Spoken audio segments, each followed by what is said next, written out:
Hey guys, tonight we are going all the way back, before the concept of back even had a name, to the very beginning of everything according to the Greeks. We're not talking about a big bang, but a big, yawning, eternal nothingness called chaos. And you are here, floating in it. There's no up, no down, no light, no dark. Just a formless, silent potential that stretches forever. It's less a void and more a cosmic waiting room with an infinitely uncomfortable chair. You probably won't survive this, not because it's dangerous, but because the sheer, mind-numbing boredom of non-existence would unravel your mortal consciousness in seconds. So, before you get comfortable, take a moment to like the video and subscribe, but only if you genuinely enjoy what I do here. I'd also love to hear where you're listening from, so feel free to post your location and local time in the comments. Now, dim the lights, maybe turn on a fan for that soft background hum, and let's ease into tonight's journey together. The first thing that happens, and it happens without anyone to make it happen, is a gentle, almost reluctant separation. From chaos, Gaia, the earth, emerges. She doesn't spring up, she just becomes solid under your feet, a vast, dark, and featureless plain of rock and soil. It's cold and utterly still. At roughly the same time, Tartarus appears, not as a place, but as a being, a deep, gloomy entity of the abyss that will one day become the basement of the universe, a place so far down that a bronze anvil would take 9 days to fall there. It's a fact that feels less like a measurement and more like someone really wanted to emphasize how deeply, profoundly inconvenient a trip to the underworld would be. Then comes Eros, not the cute, chubby cherub with a bow, but the fundamental, oppressive force of procreation, the irresistible urge that will make everything ridiculously complicated later on. It's less about romance and more about a cosmic, bureaucratic mandate to pair up. From chaos alone, two more primordial forces manifest. Erebus, the personification of deep shadow and darkness, and his sister Nyx, the night. They don't so much arrive as they simply are, a blanket of black that makes the featureless earth beneath you feel even more vast and lonely. It's so dark you can't even see your own hand, not that you'd have anything to look at if you could. But then, as is the pattern with these early entities, Erebus and Nyx get together, because what else is there to do in an endless void? And from their union comes their opposite, Ether, the bright, upper air of the heavens, and Hemera, the day. So now you have a cycle. Nyx draws her veil across the sky, and then Hemera gently pushes it aside. It's the universe's first and most boring shift change, happening in a silent, empty world with no one to appreciate it. You just stand there on the cold, hard Gaia, watching the sky alternate between profound black and a flat, shadowless gray, with no sun, no moon, no stars. Just light, and then not light. Gaia, meanwhile, is getting a bit ahead of herself. Tired of being single and featureless, she gives birth parthenogenetically, that's a fancy scholarly term for all by herself, to Uranus, the sky. He's a perfect, domed mirror of herself, and he settles over her, covering her completely. This is not a romantic canopy of blue. It's a massive, oppressive, bronze bowl that presses down on the earth, so close you feel you could reach up and touch its cold, metallic surface. It's heavy, it's constant, and it's incredibly claustrophobic. Then, again without a partner, Gaia creates the mountains, the urea, so that she's no longer a flat plain. They rise around you, great, silent, jagged lumps of rock, providing the world's first topography and, presumably, something to look at other than the inside of the sky bowl. Finally, she births Pontus, the sterile, salty sea. He's not the friendly, wave-crashing ocean you know. He's a listless, oily expanse of water that lies upon her, not moving, not making a sound. The world is now a collection of entities, all piled on top of each other in a silent, cramped, and deeply awkward family dynamic. And then comes the first family. Gaia, now with the sky above her, decides to get together with that very sky, Uranus. It's the ultimate cosmic closed system. And their children are a lot. First, she bears the 12 Titans, 6 sons, Oceanus, Ceus, Crius, Hyperion, Iapetus, and Cronus, and 6 daughters, Thea, Rhea, Themis, Mnemosyne, Phoebe, and Tethys. They are immense, powerful, and embody fundamental aspects of the world. But they're not the only offspring. Next come the three Cyclopes, Brontes, Thunder, Steropes, Lightning, and Argesh, Bright. They are gigantic, single-eyed beings, and they possess the power of crafting. They will one day forge Zeus's lightning bolts, but for now, they are just unsettling, hulking presences. Finally, and most terribly, Gaia bears the three Centimanes, the hundred-handed ones, Cottus, Briareos, and Gyges. They each have 50 heads and 100 powerful arms. They are forces of raw, unstoppable, natural chaos. Uranus, the Sky Father, takes one look at his later children, the one-eyed Cyclopes and the 100-armed, 50-headed Centimanes, and is utterly horrified. They are ugly, they are monstrous, and they represent a power too wild for his ordered, oppressive rule. He can't stand the sight of them. So, as each is born, he pushes them back. Not out of the house, not into a timeout, but back into the very body of their mother, Gaia, into the dark, suffocating depths of her womb, Tartarus. He imprisons them within the earth herself. You can feel Gaia's discomfort, a deep, rumbling, geological ache. The weight of the sky above her was one thing, but the weight of her own imprisoned children, these writhing, powerful beings trapped inside her, is a constant, agonizing pressure. The earth becomes a prison, and every mountain and valley feels like a symptom of her distress. She groans under the injustice, a low, seismic rumble of pure, unadulterated spite. This is where the first true, slow-burning plot begins. Gaia, in her immense pain and anger, hatches a plan. She creates a new, unbreakable substance from her deepest flint, a great, jagged, adamantine sickle. It's wickedly sharp, a gray, gleaming tooth of vengeance pulled from the very bones of the world. Then, she calls a meeting with her Titan children, who are, understandably, also terrified of their father. They are all present, cowering under their father's bronze dome. But only one of them has the nerve to answer her call for vengeance. The youngest, Cronus, whose name is often linked to time and who will later be conflated with the grim reaper figure of Kronos, steps forward. He is cunning, ambitious, and seething with a quiet rage. He agrees to Gaia's plan. He will ambush his father. The plan is simple, brutal, and deeply unsettling. That night, when Uranus descends upon Gaia, drawn by Eros's inescapable pull to cover her in a blanket of starry night, Cronus will be waiting. He emerges from his hiding place, the adamantine sickle in his hand. With a single grisly swipe, he emasculates his father, severing him from his creative power. Uranus screams, a sound that tears through the silent cosmos, and recoils, rising up to his permanent position far above the earth, forever separated from her. He will never touch her again. The sky and the earth are now forever distinct, a gap of air between them, and the oppressive bronze closeness is finally gone. But the aftermath is, as it often is in these myths, messy and profoundly weird. The blood from Uranus's wound drips down upon the earth, and from those drops, Gaia conceives and bears more children. The fierce Erinyes, the Furies, the giant Melian nymphs, and the armored Gigantes. They spring forth from the soil, born of pain and vengeance. And then there's the part that really makes you raise an eyebrow. Cronus, in a moment of what can only be described as primal pettiness, flings the severed members into the sea. They sail through the air in a wide arc and land in the foam of the restless Pontus. And from that white foam, stirred by the waves and the lingering power of Eros, a figure begins to form. She rises, fully grown and breathtakingly beautiful, standing on a scallop shell. Her name is Aphrodite, the goddess of love and beauty, born from an act of violence and cast into the sea. She steps ashore, and where her feet touch the earth, grass and flowers spring to life for the first time. It's a bizarre, almost contradictory origin for the goddess of love, a fact that historians and mythographers still argue about to this day, with some suggesting her origins are far older and possibly Near Eastern, grafted onto this violent Greek tale.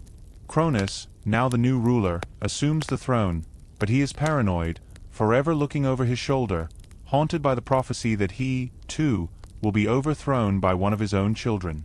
The cycle has begun, and you are here, standing on an earth that is finally free of the crushing sky, but now pregnant with monsters, furies, and the seeds of future, even more tedious, wars. The air feels different now, lighter but charged with a new kind of tension. You're no longer crushed under a bronze sky, but you're standing on a world that has learned the taste of betrayal. Cronus, the new king, sits on a makeshift throne of unshaped rock, and his first order of business isn't building a better cosmos or freeing his monstrous siblings. It's to consolidate power. He releases the Titans from their fear, and they become his court, his administrators of this still largely empty world. But he leaves his other siblings, the Cyclopes and the Centimanes, right where they are, trapped in the gloomy depths of Tartarus within Gaia. It's a political move, a cold calculation. They are too powerful, too unpredictable. Let them rot. You can almost feel Gaia's simmering resentment shift, a low tectonic grumble of disappointment. She overthrew one tyrant only to install another who is, if anything, more calculating. The so-called Golden Age of the Titans begins, and it's less a paradise and more a period of immense, boring stability. Nothing much happens for eons. The Titans pair off, they have children, they preside over their domains with a kind of lazy, unchallenged authority. Hyperion and Thea have Helios, the sun, Selene, the moon, and Eos, the dawn, finally putting specific reliable faces to the shifting light in the sky. It's an administrative improvement, but not exactly thrilling. Cronus, meanwhile, marries his sister Rhea, a serene and powerful Titaness. But he enjoys his throne too much, and the memory of what he did to his own father is a ghost that haunts his every meal. He becomes obsessed with a prophecy, whispered to him by Gaia and Uranus in their spite, that one of his own children will overthrow him. So, he comes up with a solution that is both brutally efficient and, frankly, lacking in creativity. It's the same solution, just slightly refined. When Rhea bears their first child, the goddess Hestia, Cronus doesn't imprison the baby in the earth. No, he does something even more direct, more personal. He opens his mouth and swallows her whole. She is gone, deposited into the vast, dark cavity of his divine stomach, alive and conscious, but utterly removed from the world. You watch this happen, a silent, horrifying spectacle. Rhea's despair is a palpable force, a cold wind that blows across the plains. And Cronus, satisfied, sits back down. The threat is neutralized. This becomes his routine. One by one, as Rhea presents him with more children, he consumes them. After Hestia comes Demeter, then Hera, then Hades, then Poseidon. Each time, the same ritual. The proud mother, the looming father, the gaping maw, the silence that follows. You see the light in Rhea's eyes dim with each loss. 5 children, now residing in the cosmic prison of their father's gut. It's a dreadful, monotonous cycle, a family tragedy on a decadal timer. The mainstream historical fact here, if you can call it that, is that this entire succession myth, Aurena's overthrown by Cronus, who is in turn overthrown by Zeus, is a classic example of a Near Eastern mythological pattern found in Hittite and Hurrian texts, which the Greeks adapted and made their own. It's less a unique revelation and more a recurring cosmic template of generational conflict. Cronus, believing he has outsmarted fate, rules on, his body literally containing the very problem he sought to avoid. It's the ultimate in denial, a king who thinks he has solved a prophecy by putting it in his stomach. But Rhea has had enough. When she finds herself pregnant for the 6th time, the weight of her grief and anger becomes a plan. She will not surrender this one. She goes to her parents, Gaia and Uranus, for advice. They, still bearing their own grudges against Cronus, are more than happy to help. They guide her to the island of Crete, to a specific hidden cave on Mount Dicte. This is where the quirky, fringe tidbit enters the scene. The cave itself is said to be a place of such potent magic that it defies simple location. Some later traditions will claim it was guarded not just by silence, but by the Curetes, minor deities or daimons who performed a bizarre, clattering ritual. As Rhea labors alone in that dark, damp cavern, giving birth to her son Zeus, the Curetes danced a wild, noisy war dance, clashing their spears against their bronze shields. The cacophony wasn't to protect the child from monsters, but to mask the sound of his infant cries from his father, Cronus, whose ears were attuned to the cosmos. It's a strange, almost slapstick image, a secret birth protected not by stealth, but by an overwhelming, percussive racket. The child is born. Rhea, following the plan, wraps a large stone in swaddling clothes, making it look like a newborn. It's a simple trick, a swap worthy of a tired parent trying to save their last child from being devoured. She returns to Cronus and presents the bundled stone. Cronus, in his arrogance and perhaps a bit of digestive fatigue, doesn't inspect the bundle closely. He just assumes the routine is the same. He takes the swaddled rock, tilts his head back, and swallows it whole. It must have been an uncomfortable sensation, even for a Titan god, the cold, hard weight of a boulder settling in amongst his living, divine children. But he feels a sense of grim satisfaction. The prophecy, he believes, is finally, fully neutered. Meanwhile, on Crete, the infant Zeus is left in the care of the nymphs Adrastea and Ida, who nurse him with the milk of the divine goat, Amalthea. This part of the myth is wonderfully mundane. Amalthea becomes a character in her own right. One later, fringe story says that Zeus, being an overenthusiastic baby, accidentally broke off one of her horns, which then transformed into the cornucopia, the horn of plenty, forever spilling out fruits and goods. It's a domestic accident with cosmic consequences. You watch Zeus grow, not in the halls of power, but in the wilds of Crete. He's a robust child, raised on a diet of powerful milk and honey, his cries drowned out by the constant clatter of the Curetes. He is a secret, a time bomb planted in the heart of the idyllic, stagnant Titan rule. When he comes of age, his mother Rhea, or in some versions the nymphs themselves, reveal the truth of his identity and his siblings' peculiar predicament. Zeus, possessing a cunning that rivals his father's but tempered with a different kind of ambition, is suitably horrified and enraged. His first move is one of strategic employment. He seeks out the Titaness Métis, whose name means wisdom or cunning counsel. She is the daughter of Oceanus and Tethys, existing outside the immediate power struggle but possessing immense knowledge. He confides in her, and she devises the first phase of the plan. She prepares a powerful emetic, a potion of mustard and wine so foul, so potent, that it could force a god to disgorge the contents of his stomach, even contents he had swallowed eons ago. Zeus, now a young and powerful god, secures a position as a cupbearer in his father's court. It's the ultimate infiltration. He serves Cronus, biding his time, watching the Titan king grow complacent in his victory. The moment comes during a feast. Cronus is relaxed, his god down. Zeus serves him the special draught. Cronus drinks it down, and almost immediately, the effect is violent and comprehensive. He becomes violently, cosmically ill.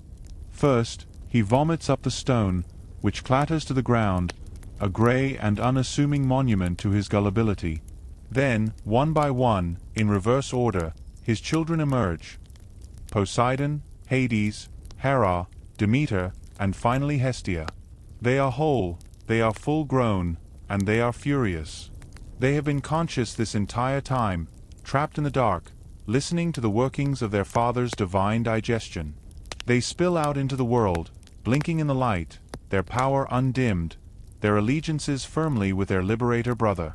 The great war, the Titanomachy, is about to begin, and it starts not with a thunderclap, but with the sound of a god being sick.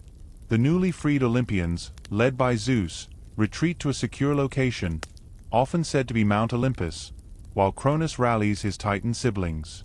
The lines are drawn. It's not a simple war of good versus evil. It's a brutal civil war, a generational conflict for the throne of the cosmos. And it is not a quick, decisive series of battles. Oh no! The Titanomachy, you quickly realize, is a slog. It lasts for 10 long years. 10 years. Historians still argue whether this decade-long conflict reflects a memory of some protracted, prehistoric upheaval or is simply a narrative device to emphasize the sheer, grinding effort required to shift the cosmic order. The battlefield is the entire world, but the fighting is concentrated in the plains of Thessaly.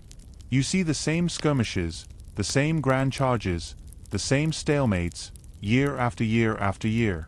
The Titans hold Mount Othrys. The Olympians hold Mount Olympus. They are at a deadlock. The Olympians are powerful, but the Titans are ancient, entrenched, and have home field advantage. It's a war of attrition, a divine trench warfare where the mud seems to be the only real winner. For a decade, the cosmos is locked in this tedious, exhausting grind, with no end in sight, the initial burst of revolutionary energy having long since faded into the weary routine of conflict. So there you stand, for the 10th year in a row, watching the same divine skirmishes play out across the plains of Thessaly. The initial thrill of rebellion has long since curdled into the grim tedium of a stalemate. Zeus and his siblings are powerful, yes, but the Titans are like the bedrock itself, ancient, unyielding, and seemingly endless. You see Poseidon heave a mountain, only for the Titans Zeus and Crius to catch it and hurl it back. You watch Hera's strategic commands be met with the brute, unchanging force of Hyperion's solar blasts. It's a cosmic gridlock, a pointless, energy-sapping exchange that has become the background noise of existence. The mud, churned up by countless divine footsteps and explosions of raw power, is now a feature of the landscape, a sticky, gray-brown sea that sucks at your feet. You've been here so long you've started to recognize particular divots in the terrain. It's in this atmosphere of profound frustration that Zeus, finally, has a thought that breaks the cycle. He remembers the stories his grandmother Gaia told him, the stories of his own uncles, the ones his father had deemed too monstrous to see the light of day, the ones still trapped in the deepest, darkest pit of Tartarus. The Cyclopes and the Centimanes. The journey down is not a pleasant one. Leaving the muddy, noisy war behind, you follow Zeus as he descends, past the roots of the world, into a darkness so complete it feels solid. This is Tartarus, the primordial prison, and it's less a place and more an experience of absolute confinement. The air is thick and still, heavy with the despair of eternity. And there, in the gloom, you find them. The 3 Cyclopes, their single eyes glowing like dim lanterns in the perpetual night, their massive forms hunched and still. And the 3 Centimanes, their 100 arms each looking like a pale, petrified forest, their 50 heads sleeping fitfully. They have been here since the beginning, forgotten by all but the one who imprisoned them. Zeus approaches them, not with fear, but with a proposition. He speaks of freedom, of vengeance against their shared jailer, Cronus. He offers them a place in the new cosmos, a role beyond that of mere prisoners. The response is immediate and visceral. The eyes of the Cyclopes blaze with a new light, the 100 arms of the Centimanes stir, a rustling like 1,000 snakes uncoiling. They agree without hesitation. The jailbreak is on. Freeing them is one thing, arming for the final battle is another. The Cyclopes, eternally grateful, immediately get to work in a makeshift, subterranean forge. The heat is intense, a dry, baking warmth that is a stark contrast to the damp chill of the prison. You watch as Brontes, Steripes, and Argesh, masters of their craft, take the raw, elemental potential of the cosmos and hammer it into tangible, world-breaking weapons. For Zeus, they forge the Koronos, the master lightning bolt, a jagged, white-hot spear of pure, concentrated authority that crackles and hums, making the very air around it ionize. It's not just a weapon, it's a symbol of kingship, the ultimate executive power. For Poseidon, they craft the trident, a 3-pronged spear that can shake the earth, shatter continents, and command the very seas. For Hades, they forge the helm of darkness, a simple but terrifying piece of armor that renders its wearer completely invisible, even to the eyes of other gods. It's a weapon of stealth and fear, perfectly suited to the most shadowy of the brothers. With the Olympians now armed with their signature weapons, the stage is set for the final, chaotic push. The Centaumanes, Cottus, Briareos, and Gyges are unleashed upon the battlefield. And when I say unleashed, I mean it. Imagine three entities, each with 100 arms, each hand the size of a small mountain, now hurling not just one, but 300 boulders at once. The Titans, who had grown used to the predictable rhythm of the war, are utterly unprepared for this. It's not a battle, it's a cataclysmic avalanche. The Centaumanes don't fight with strategy or finesse. They fight with overwhelming, indiscriminate force. They rip mountains from their foundations by the handful and rain them down upon the Titan army. The sound is deafening, a continuous rolling thunder of impacts that makes the previous decade of warfare sound like a polite disagreement. The Titan line, which had held for 10 years, shatters in what feels like a single afternoon. It's a rout.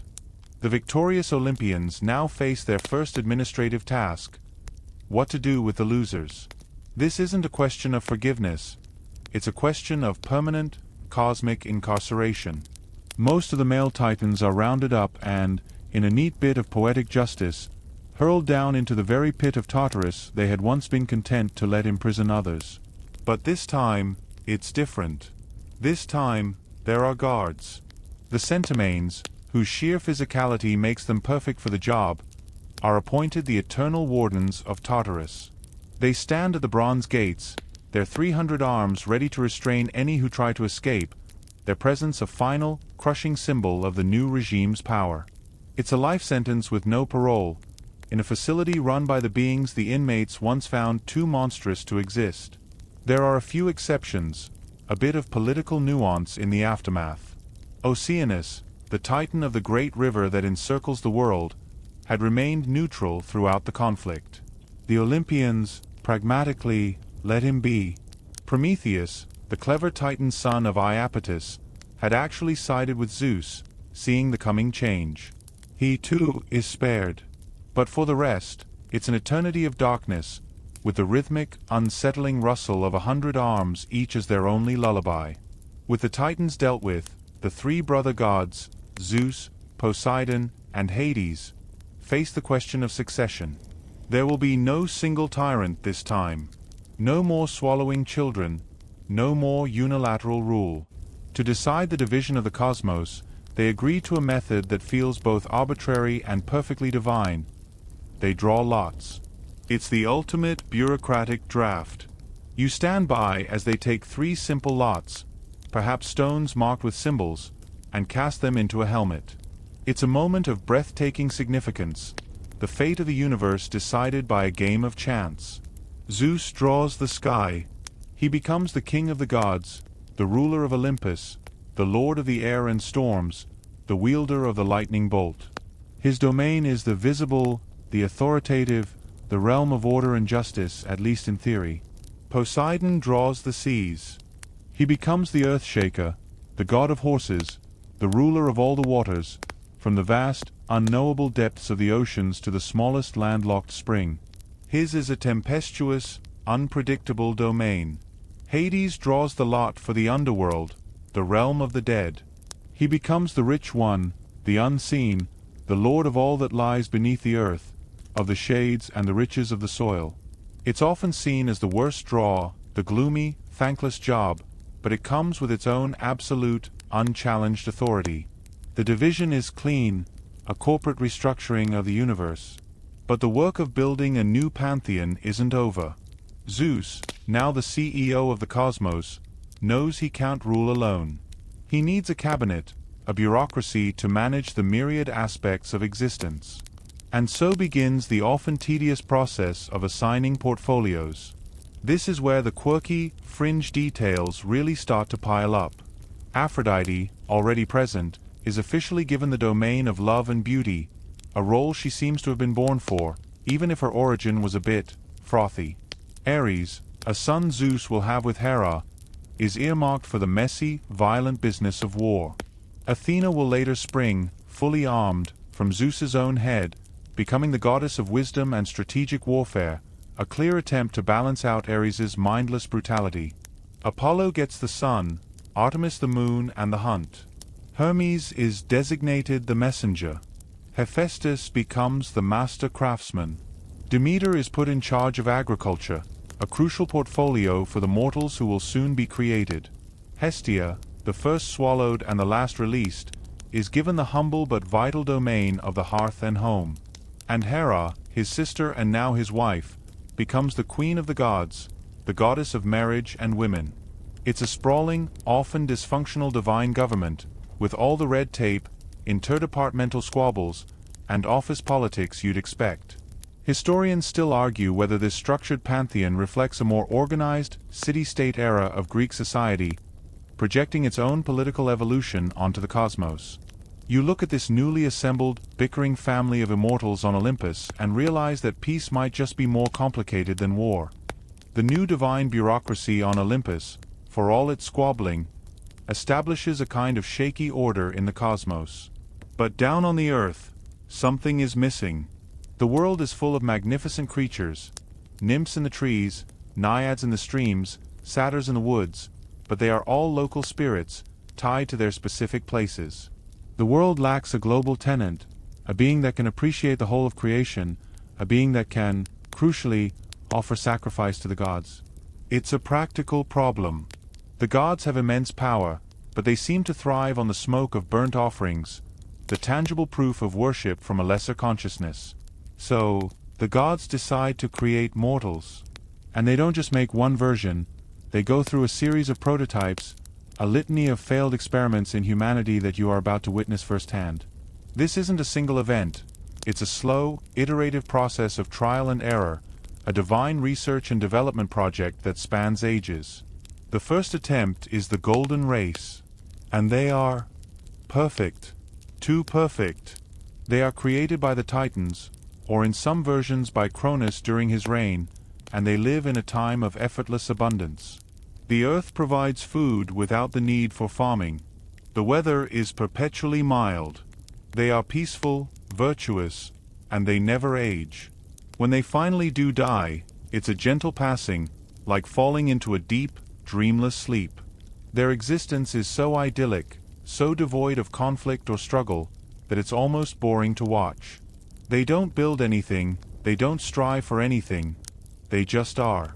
After their death, Zeus transforms them into benevolent spirits, daimons, that wander the earth, invisible protectors of mortals. It's a nice retirement package, but as a model for humanity, it's a non-starter. There's no drama, no stakes, and most importantly for the gods, no compelling reason for them to pray for anything. Seeing the flaws in the first model, the gods try again. The silver race is next. They are a step down in every way. They take a century to grow up, living as helpless children under the domineering care of their mothers, and then they live only a brief, tumultuous adulthood. They are foolish and impious, neglecting the sacrifices to the gods and fighting amongst themselves with a petty, short-sighted brutality. They have no concept of consequence, no reverence for the natural order.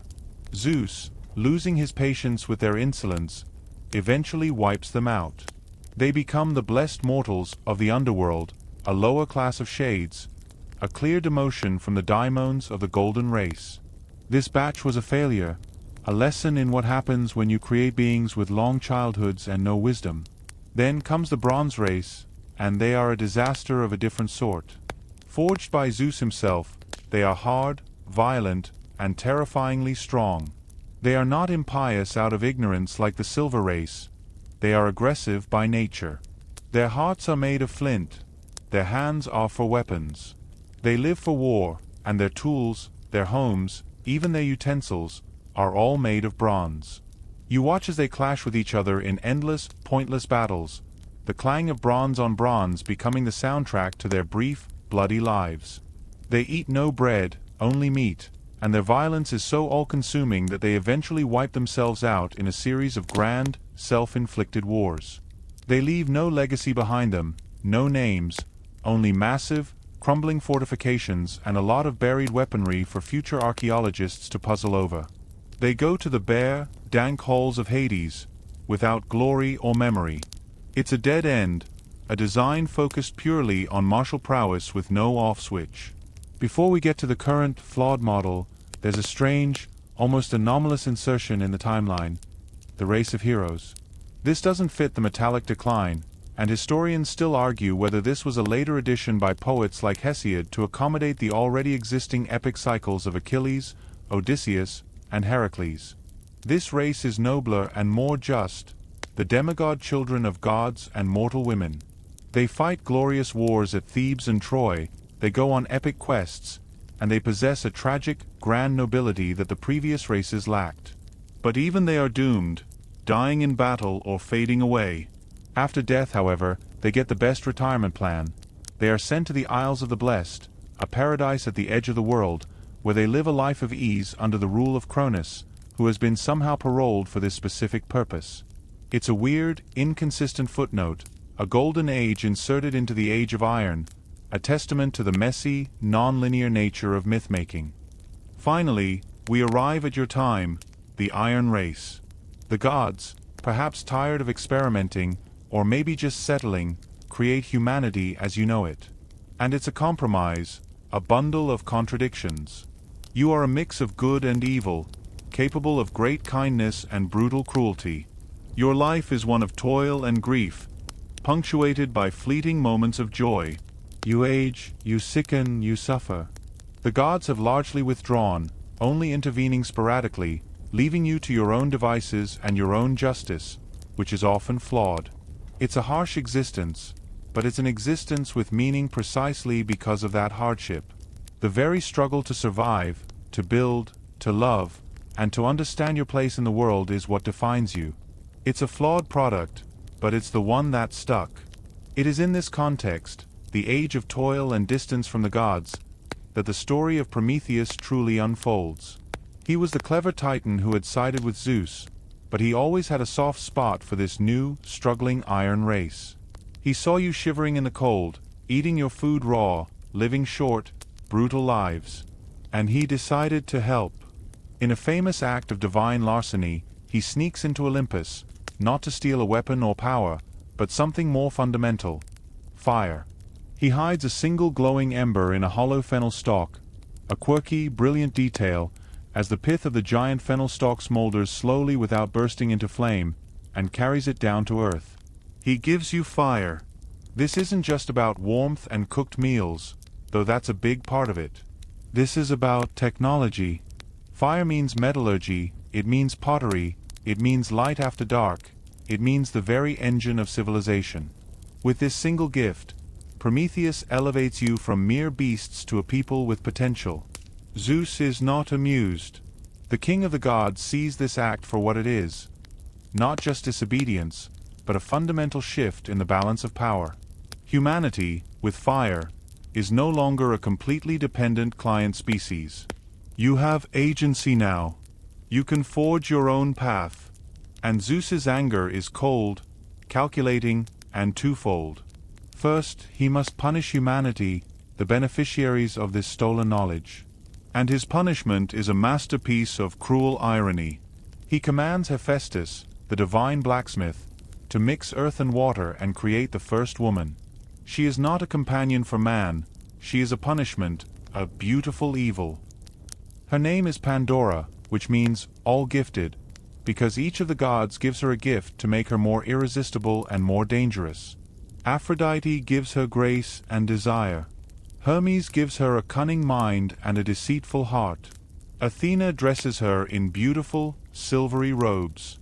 She is, in essence, the world's first and most complex Trojan horse, a gift that contains its own ruin.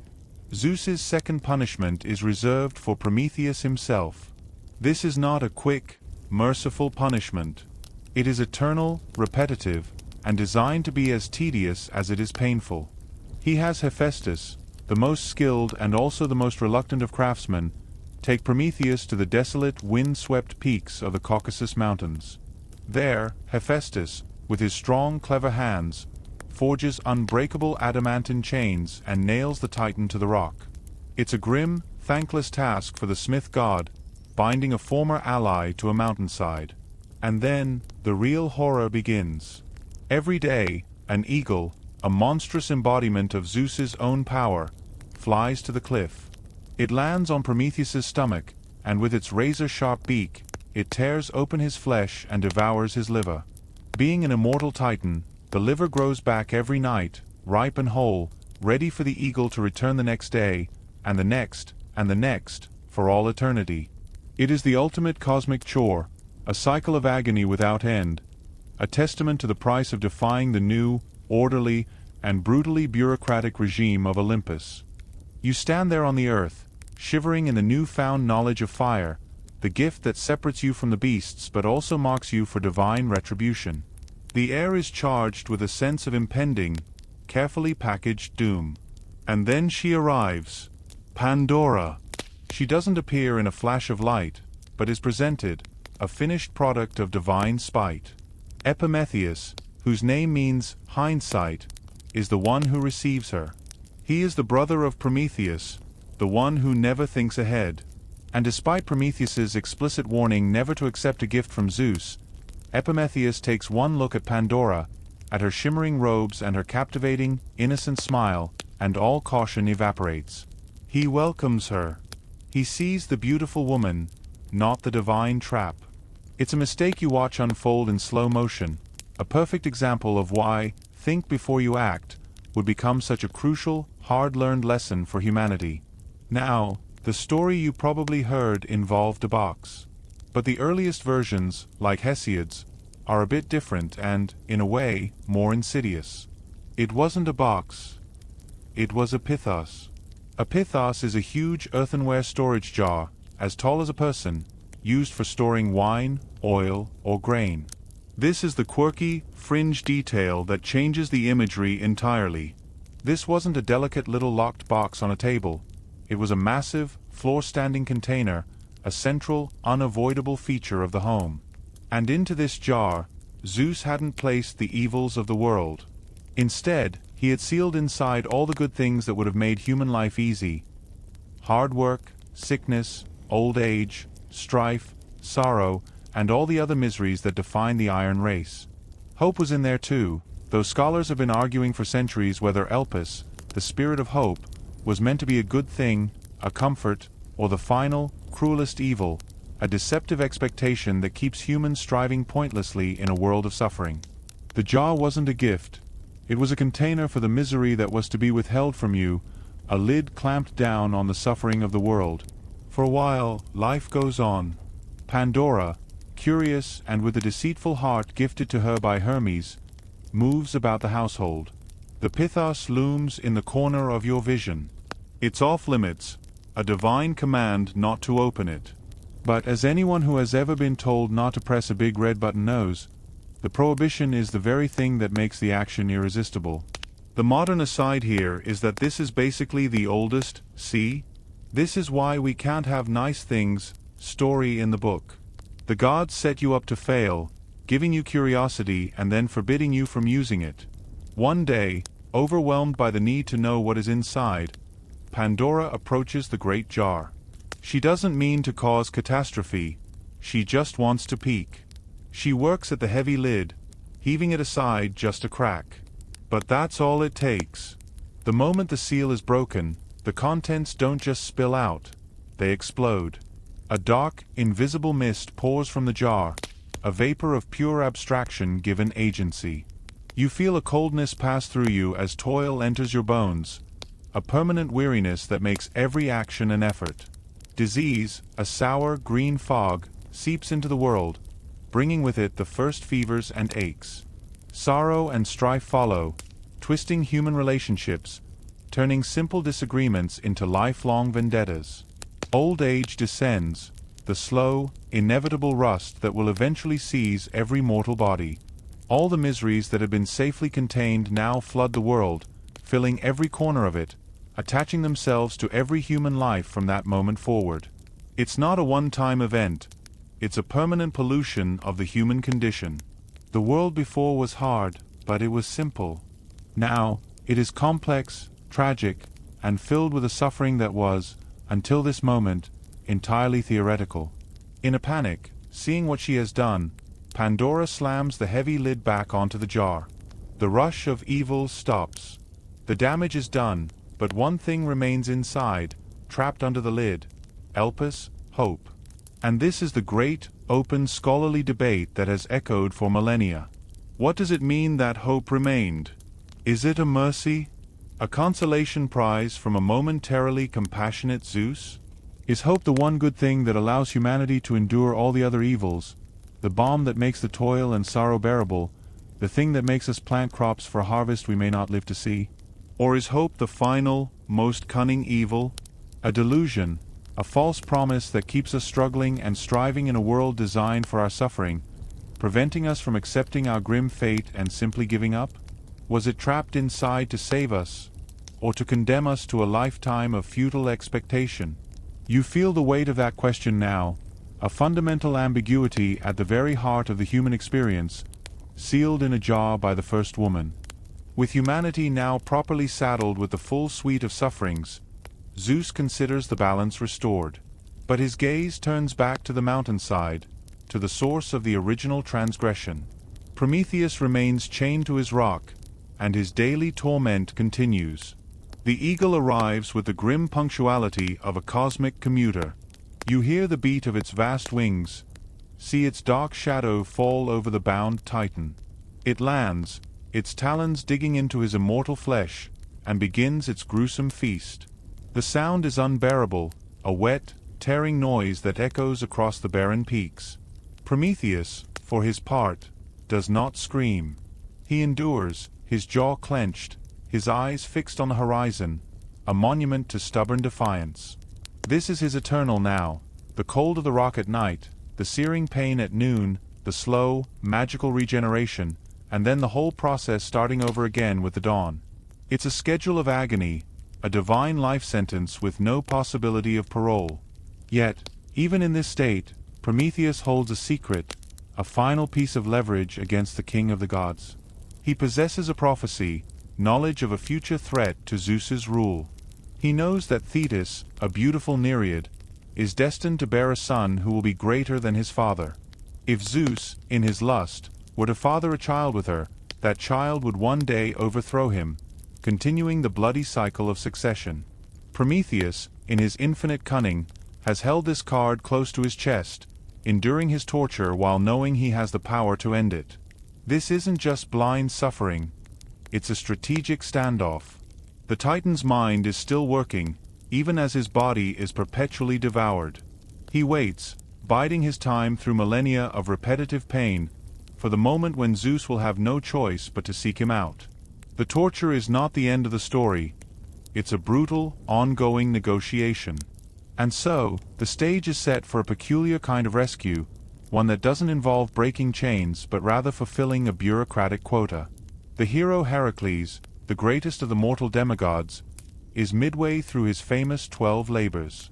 He is on his way to perform one of his tasks, likely to fetch the golden apples of the Hesperides, which involves a long and tedious journey. As he passes through the Caucasus, he hears the beat of the eagle's wings and comes across the shocking, gruesome scene, the mighty Titan, chained and being eaten alive. Heracles, a being of immense strength but also a certain rough compassion, is horrified. He doesn't know the politics. He sees suffering and acts. He draws his bow, and with an arrow that flies truer than any modern missile, he shoots the eagle from the sky, killing the agent of Zeus's vengeance and ending the daily torment. But the chains, forged by Hephaestus, remain. Prometheus is still bound. The torture has stopped, but the sentence is not commuted. For that, a deal must be struck with the boss. This is where the secret becomes the key. Heracles, acting as an intermediary or perhaps just as a witness, facilitates the conversation. Prometheus, finally, reveals his prophecy about Thetis to Zeus. The information is a game-changer. Zeus, immediately recognizing the threat, abandons his pursuit of Thetis and instead arranges for her to marry a mortal king, Peleus. Their son will be the great hero Achilles, who is indeed greater than his mortal father, but poses no threat to the divine throne. With the cosmic threat neutralized thanks to Prometheus's intelligence, Zeus is willing to be magnanimous. He grants his pardon. But a god's pardon is never simple. To satisfy the technicalities of the original sentence, a substitute must be found. Prometheus, now freed, must henceforth wear a simple, mundane reminder of his chains. A ring made of iron, but set with a tiny fragment of the rock he was bound to. It's a token, a piece of paperwork that officially closes the case. And in a final piece of divine bureaucracy, the centaur Chiron, suffering from an incurable, agonizing wound, willingly offers to take Prometheus's place in Tartarus, a substitute immortal to satisfy the ledger of punishment. The deal is done.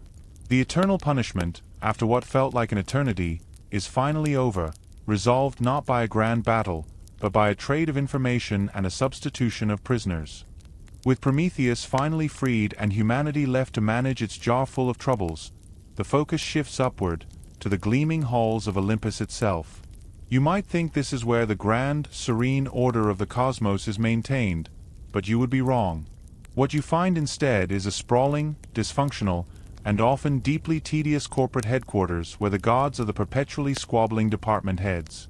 Zeus is the CEO, of course, but his management style is hands-off, except when it involves his own personal appetites. The day-to-day operations of the universe are bogged down in petty disputes, interdepartmental rivalries, and the mind-numbing bureaucracy of answering prayers, which, as you can imagine, is a logistical nightmare. The mainstream historical fact that underpins all this is that the Greek gods were deeply anthropomorphic. They looked and acted like humans, just with more power and less consequence. They were a projection of human society, with all its flaws, insecurities, and office politics, writ large across the cosmos. The primary source of drama, the HR nightmare that never ends, is Zeus's marriage to Hera. She is the goddess of marriage, and her divine portfolio is in a constant state of sabotage by her own husband. Zeus's list of affairs with nymphs, mortals, and other goddesses is not just long. It's a sprawling, poorly managed filing system of indiscretions. And Hera's response is not to confront Zeus directly, he's too powerful, but to take her divine wrath out on the mistresses and their offspring. This creates a secondary industry of suffering and miraculous rescues that various gods have to manage.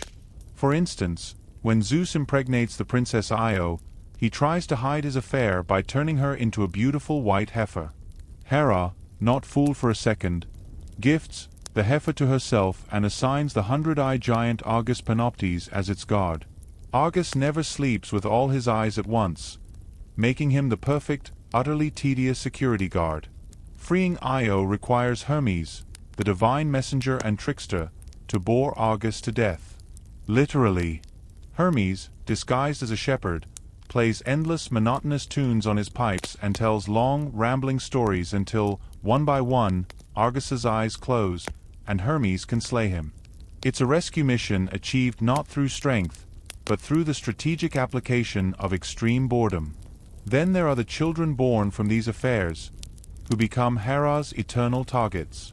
When Zeus fathers Heracles with the mortal woman Alcmene, Hera's vengeance is swift and creative. She doesn't just smite the baby, she sends 2 serpents into his crib. The infant Heracles, displaying the strength that would define him, simply strangles them both. For the rest of his life, Hera will hound him, driving him mad to kill his own family and ensuring his 12 labors are as difficult and demeaning as possible. She is the ultimate, vengeful middle manager, making life hell for the star employee she can't actually fire. Another time, when the Titaness Leto is pregnant with Zeus's twins, Apollo and Artemis, Hera decrees that no place on earth where the sun shines can give her shelter. Leto's desperate, protracted search for a place to give birth becomes a divine game of hot potato, with every land fearing Hera's wrath. She finally finds a miserable, floating, sun-scorched island called Delos, which isn't technically part of the earth, and there, clinging to a palm tree, she delivers her children after 9 days of labor. It's a story of bureaucratic persecution, of using divine bylaws to make a simple biological process a nightmare. The other gods have their own tedious domains to manage. Demeter, for example, is in charge of agriculture. It's a crucial job, but imagine the monotony of overseeing the growth of every single stalk of wheat, the ripening of every grape. Her story, one of the most poignant, is also a tale of departmental neglect. Her daughter, Persephone, is abducted by Hades to be his queen in the underworld.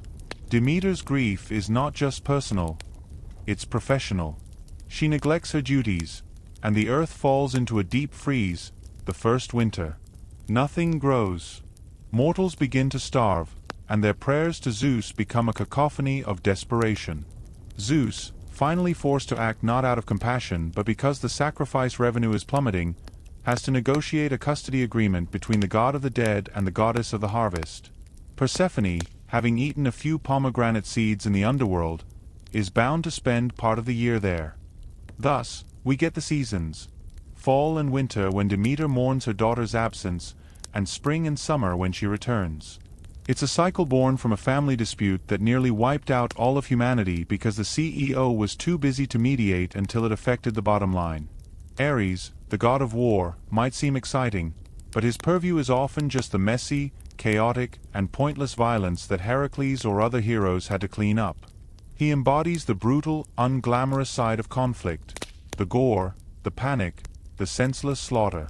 He is often depicted as being beaten in battle by his half-sister Athena, who represents the strategic, intelligent side of warfare. Their conflicts are like constant, violent disagreements between the brute force and strategic planning departments. And then there's Hephaestus, the god of the forge. He is the ultimate technician, the one who keeps the divine infrastructure running. He builds the palaces on Olympus, forges the weapons, and creates the automata, golden servants that can think and move. But he's also chronically overworked and underappreciated. He is married to Aphrodite, the goddess of love and beauty, in what is perhaps the most awkward corporate merger in history. She is constantly unfaithful with Ares, and one day, Hephaestus, tipped off by Helios the sun god who sees everything, forges an unbreakable, invisible net of bronze wires. He pretends to leave for his workshop, and when Ares and Aphrodite are together in his marriage bed, he ensnares them in the net. Then, in a move of pure, petty genius, he invites all the other gods to come and laugh at the trapped, naked lovers. It's not a grand, violent revenge. It's a public shaming, the act of a cuckolded nerd using his technical skills to humiliate the jock and the popular girl. The other gods don't express outrage. They laugh uproariously. It's the divine equivalent of a viral, embarrassing office email. Amidst all this, the gods have to process an endless stream of human prayers. This is a logistical frontier that requires its own quirky, bureaucratic solution. The Oceanid nymphs, daughters of Oceanus and Tethys, are 3,000 in number. They are the personifications of every river, spring, and lake, but they also serve as a vast, distributed network for collecting prayer requests from across the mortal world. It's a system, but not a very efficient one. And then there are the winds. The Anemoi, the wind gods, are another department. Boreas is the harsh north wind, Notus the damp south wind, Zephyrus the gentle west wind, and Eurus the unlucky east wind. They don't just blow, they are managed. Aeolus, the king of the winds, keeps them locked in a leather bag inside his cave on Aeolia, only letting them out one at a time as per divine directive, or sometimes, as a prank, as he did for Odysseus, letting them all out at once to cause chaos. It's a system prone to error and petty mischief. Historians still argue whether this complex, flawed pantheon was a way for the Greeks to explain the often chaotic and unfair nature of the world, or if it was simply a reflection of their own understanding of how difficult it is to get any large, consensus-based government to work properly. You look at the pettiness, the jealousy, the endless drama, and you realize that immortality, when stripped of its glamour, looks an awful lot like being stuck in a job you can't quit, with co-workers you can't escape, forever. The endless divine squabbling on Olympus eventually spills over, and you find yourself caught in the fallout, down here on the mortal plane. The gods, in their boredom or their spite or their convoluted schemes, simply cannot leave humanity alone. They meddle, they test, they punish, and they occasionally reward, turning what should be straightforward mortal lives into bewildering labors and monotonous quests. You are no longer just an observer of cosmic drama, you have become a pawn in it. Your life, already difficult enough with the contents of Pandora's jar, is now subject to the whims of beings who view your suffering as a diverting pastime. The mainstream historical lens through which to view these hero myths is that they often function as foundation stories for Greek city-states, justifying political structures and territorial claims by linking them to a glorious, semi-divine past. But from your perspective, on the ground, it just feels like a lot of unnecessary walking. Take the story of Sisyphus, for instance, the cunning king of Corinth. He offends Zeus by revealing one of his affairs, and his punishment in the underworld is the very definition of divine pettiness. His task is to push a massive boulder up a steep hill. You watch him strain, muscles burning, inch by arduous inch, finally getting the rock to the summit. And then, every single time, it rolls all the way back down to the bottom. He must then trudge down and start again. Forever. It's not a punishment of fiery torment, but of soul-crushing futility. It's the cosmic equivalent of being assigned a task with constantly shifting requirements by a manager who has already decided it will never be good enough. The quirky, fringe interpretation some philosophers offer is that Sisyphus is actually happy, that one must imagine him happy, because the struggle itself toward the heights is enough to fill a man's heart. But as you watch him wipe the sweat from his brow and begin the descent once more, he just looks tired. Then there is Tantalus, another favorite of the gods who overstepped. His crime is grotesque. He either stole ambrosia or, in the more common version, killed his own son Pelops, cooked him, and served him to the gods to test their omniscience. The gods, of course, know immediately, except for Demeter, who, distracted by grief for Persephone, eats a bit of shoulder. His punishment is another masterpiece of psychological torture. He stands in a pool of clear, cool water, but whenever he bends to drink, the water recedes. Luscious fruits hang from trees above him, but when he reaches for them, the wind blows the branches just out of reach. He is eternally trapped in a state of thirst and hunger, with sustenance perpetually visible but unattainable. It's a divine lesson in cruelties, a punishment that preys on basic, constant need. The word tantalize comes from his name, and it perfectly captures the essence of an eternity spent in customer service, forever reaching for a solution that is always one step away. But not all divine interactions are about punishment.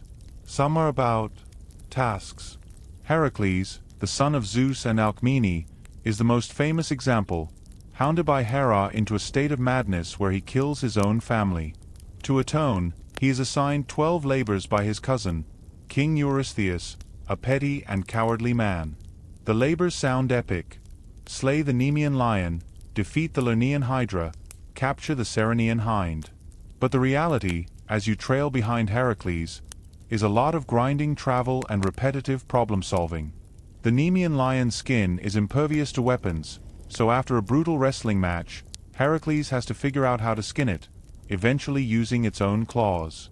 The hydra grows 2 heads for everyone you cut off, so he needs his nephew Iolaus to help cauterize the stumps. It's a messy, team-based project. Cleaning the Augean stables, which housed thousands of cattle and hadn't been cleaned in 30 years, isn't about strength. It's about hydrological engineering, redirecting 2 rivers to flush through the filth. Each labor is less a glorious battle and more a tedious, often disgusting, work order that requires a unique and specific skill set.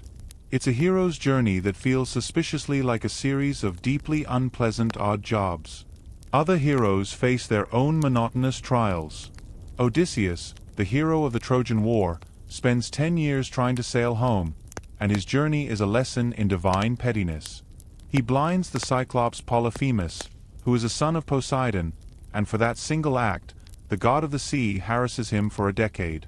He sends storms, wrecks his ships, and generally makes sea travel a nightmare. Odysseus is trapped on various islands, seduced by nymphs, and waylaid by enchantresses. It sounds romantic, but from his perspective, it's a decade of frustrating delays and homesickness. He spends a year with the goddess Circe, then 7 years as a guest of the nymph Calypso, who offers him immortality if he stays. He refuses, not out of grand heroism, but because he just wants to go home to his wife and his own bed. His is the ultimate story of a protracted, miserable commute, plagued by bad weather and unhelpful colleagues. Historians still argue whether the bones of the Odyssey reflect actual Bronze Age seafaring routes and memories of the ancient world, or are purely fantastical. For Odysseus, the distinction is meaningless. The result is the same: a long, boring, and deeply unpleasant trip. Even the great quest for the Golden Fleece, undertaken by Jason and the Argonauts, is mired in bureaucratic detail. The Argo itself is a marvel, built with the help of the goddess Athena and with a speaking beam from her sacred oak at Dodona, which offers the world's most literal and probably annoying form of navigation. The crew is a who's who of heroes, all with their own egos and issues.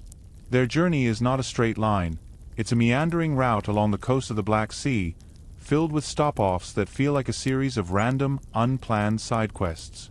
They encounter the Harpies, who are not just monsters but divine agents sent to torment a blind prophet by constantly stealing and defiling his food. The Argonauts have to drive them off, a task that is less about glory and more about pest control.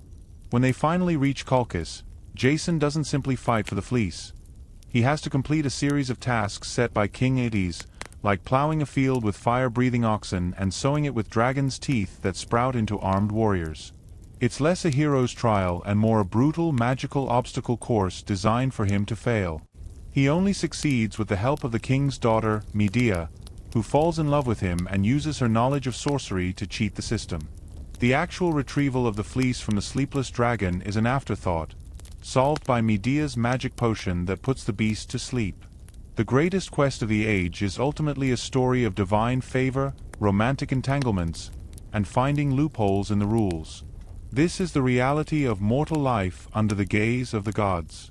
Your existence is a potential side quest, a potential punishment, or a potential love affair for a bored deity. You might be tasked with a labor that seems grand but is actually just hard, messy work. You might be tantalized with a reward that is forever out of reach. You might be forced to push a boulder for eternity for the crime of being too clever. The gods are not just powerful. They are capricious managers of a universe they barely seem to understand themselves, and you are an entry on their endless, disorganized to-do list. It's enough to make you want to just stay in bed, but even then, you might dream, and your dreams could be a message from one of them, assigning you another tedious, Herculean task before you've even had your morning coffee. You eventually grow weary of watching heroes strain and kings be tantalized, and your gaze turns inward, to the quiet, inevitable journey that awaits every mortal, yourself included. This is the domain of Hades, the unseen one, the most stable and least dramatic of the three brother gods. While Zeus and Poseidon preside over the chaotic realms of sky and sea, Hades runs his subterranean kingdom with a grim, bureaucratic efficiency. There is no squabbling here, no petty affairs, just the slow, steady, and monotonous processing of shades. The mainstream historical fact that colors this entire conception is that the Greek underworld was not originally a place of moral judgment and punishment, that came later, with philosophical ideas about justice. Initially, it was simply the dreary destination for all, a shadowy continuation of a shadowy life. To get there, you don't need a quest. You just need to stop breathing. Your journey begins at the river Acheron, the river of woe. Its waters are a sluggish, gray expanse, and the air is cold and still. You stand on the bank with a crowd of other recently disembodied shades, all of you clutching a single obol, the coin that was placed under your tongue or on your eyes for this exact purpose. The wait is interminable. There's no line, just a formless gathering of the dead, all murmuring with a faint, echoey sound. Eventually, a dilapidated skiff emerges from the mist, poled by the aged, tattered figure of Charon, the ferryman. He is the underworld's toll booth operator, and he is in no hurry. He silently holds out a bony hand, and one by one, the shades present their coins. Those without the fare are condemned to wait on the bank for 100 years, a fate that seems less like a punishment and more like an administrative oversight. You hand him your coin, the feel of it cold and insubstantial. He nods, a barely perceptible motion, and you step into the boat. The crossing is silent, the only sound the drip of water from Charon's pole and the soft, lapping waves against the hull. It's the most boring, solemn ferry ride imaginable. On the other side, the first thing you see is a massive, sleeping form. Cerberus, the three-headed hound of Hades. He's less a terrifying monster and more a colossal, supernatural security system. His job isn't to tear shades apart, it's to prevent them from leaving. He's a good boy really, just doing his job, and most of the time, he's dozing, all three heads snoring in a discordant rhythm. You slip past him, giving his flank a wide berth, and find yourself before the judges of the dead, the shades of the wise kings Minos, Rhadamanthys, and Aeacus. They sit at a plain wooden table, reviewing the files of each incoming soul. There's no fiery rhetoric, no dramatic pleas. It's a quiet, administrative tribunal. They don't judge your soul based on a list of sins, but on the general balance of your life. Based on their ruling, they point you in one of three directions. The vast majority are sent to the asphodel meadows. This is the underworld suburbia, a gray, featureless plain where shades wander aimlessly, their memories and personalities fading like mist, conversing in meaningless whispers. It's not punishment, it's oblivion, a permanent, low-grade boredom that makes the wait for Sharon seem thrilling. A very select few, the great heroes and the especially virtuous, are directed to the Elysian fields. You might catch a glimpse of it, a place of perpetual sunset, soft grass, and gentle breezes, where the air smells of time and the shades engage in peaceful athletics, gentle conversation, and eternal, restful leisure. It's nice, certainly better than asphodel, but even eternity in a perfect resort can, you imagine, become its own kind of tedium. And then there are the truly notorious, the ones who personally offended the gods, like Sisyphus, Tantalus, and Ixion, who is bound to a fiery, spinning wheel for eternity. They are sent to Tartarus, the cosmic maximum security prison deep below even Hades's main halls, where the Centimanes still serve as their wardens, ensuring the specialized, repetitive punishments are carried out with divine precision. This tripartite system is the quirky, evolving tidbit. The idea of a morally sorted afterlife was a later development, grafted onto the older, simpler model of a universal, gloomy waiting room. At the heart of this silent kingdom sits its rulers, Hades and his queen, Persephone. Theirs is the most stable marriage in all of Greek mythology, largely because they are sequestered away from the drama of Olympus. Hades is not evil. He is stern, remote, and fiercely protective of what is his. He is the god of wealth, Pluton, because all precious metals and gems come from his domain. His rule is absolute and unchallenged. Persephone's story is the reason for the seasons, but down here, it dictates the kingdom's mood. For the 6 months she is here, the underworld feels different. Not joyful, but less bleak. She brings a touch of life, of remembered sunlight, with her. You might see a single, ghostly pomegranate tree growing in a courtyard, a relic of her fateful snack. When she ascends to the world above to be with her mother Demeter, Hades withdraws, and the gloom deepens, the silence becomes absolute, and the bureaucratic machinery of death runs with a little less warmth. Historians still argue whether the myth of Persephone represents an ancient explanation for seasonal cycles or a deeper allegory for the ancient Greek girl's traumatic transition from maiden to bride in a marriage arranged without her consent. Down here, it just feels like the annual changing of the managerial guard. You take your place in the asphodel meadows, because let's be honest, that's where most end up. You drift. There is no hunger, no thirst, no pain. There is also no purpose, no joy, no real thought. Your memories, the vivid sensations of life, the taste of food, the warmth of the sun, the sound of laughter, they all bleed away, leaving only a vague, gray impression. You see other shades you might have known in life, but you don't recognize them, and they don't recognize you. You occasionally form words, but they are about nothing. The conversations are echoes of echoes. The weather was. One shade whispers. Yes, the grain grew. Another responds. It's the ultimate simplification of existence, a reduction to a state of near-nothingness. This is the final, universal destination. Not fire and brimstone, not eternal feasting, but a quiet, endless, and profoundly boring retirement. The great labors, the divine squabbles, the hopes and fears of the mortal world, they all lead here, to this soft, gray, and silent conclusion. The journey is over. There is nothing left to do but drift, and wait, for nothing at all. The world above, with all its divine drama and mortal toil, feels like a distant, feverish dream. The arguments of Zeus, the labors of Heracles, the cunning of Odysseus, they all fade into a gentle, meaningless hum. Here, in the quiet, there is no struggle. There is no need for fire, for hope, or for cunning.